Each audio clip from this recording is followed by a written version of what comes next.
What is up, guys? We are back here with another Yu-Gi-Oh! Opening. This time we are doing the series, the top 4 sets, in my opinion, of 2024. This is number 4, Battles of Legend, Terminal Revenge.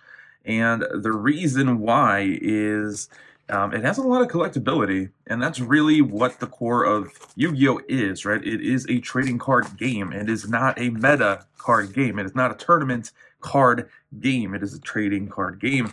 And you trade usually cards that are valuable, right, for other cards that you deem valuable. So, yes, okay. Actually, that's kind of weird. I don't remember the flaps being like this, but let's go ahead and open this up. So, the reason why this set is a little bit lower is the short prints. And yes, we have to expect short prints from Konami. Oh, Divine of the Herald, that ain't bad. But the short prints that are in here are pretty, like there's a lot, and it's not a fun time. Granola Dragon, the Dusk guy. For example, Yubel, the Phantom of Yubel, is about 2 to 3 per case, and a case is 12 boxes. And in my opinion, I don't know why I'm doing the pack trick. Sprite Blue, oh, okay. Why am I pulling so many good ultra rares? In my opinion, that's just way too low, and that needs to be called out, because if we don't keep Konami on their toes, they're gonna keep doing shitty products like this.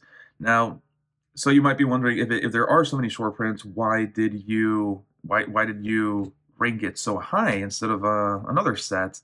And the reason why is there's a lot, like I said, there's a lot of collectability. So there's a lot of QCRs that are just really cool. For example, Wind Creeper level 9, the pack card, the 𝗦𝗢𝗖𝗜𝗏. There's alternate art Sky Strikers for the simps out there. You know, those are getting pretty valuable. So all in all, there's a lot of cards in here that people do like to collect. Even the Exodia QCR has been being bought out recently, which is pretty interesting because it's, I mean, the artwork is not that interesting to me personally, but I mean, you guys do you. I feel like this is not EN, I mean, it's in the English set, but the cards look different. Is it by chance from the UK? Because I don't remember the tab here being like that. We got Sprite Red. Oh, that might be the alternate art medallion of the Ice Barrier. So again, there's alternate arts in here as well. And it reprints sprites. Sprites were, you know, an archetype. They were pretty popular for some time there. And that's also why they reprinted Mirror Jade. That's also kind of a cool reprint. And there's Ritual Beasts. Ritual Beasts were somewhat meta, you know, or at least people were trying to bring it into the YCS scene or the regional scene. Sprite Sprint, and when I say sprites were reprinted, like basically every good sprite was reprinted in here, and they also got some QCR blingity bling bling of their own. So again, leading to there's just a lot of collectability. QCRs were actually pretty decent, and there's a lot of decent imports. Full Armored Utopic Ray Lancer, though. Okay. Now, if Konami could get the short prints a little bit better, like instead of 3 per case, maybe 6 per case for the short prints, that would be a lot better. Even ultra rares are actually pretty short printed in this set. I think we have, I mean, Divine Over the Herald is definitely short printed. I think that is about 6 per case as an ultra rare. Like, that is actually pretty freaking crazy, in my opinion. Sacrifice the level up. And that's really why this set can't be any higher. Like, yeah, there's really cool stuff in here, but the just because there's cool stuff doesn't mean that we're going to make it number 1, right? There's better sets in this year that also have cool stuff and don't have the short printing problem that we've been talking about. Oh, well, there you go, Phantom of Yubel. I guess I got the one box that actually has a Phantom of Yubel in it. That's pretty cool. It's also coming in pretty clean from the looks of it. Hell yeah, let's go. All right, put it right there.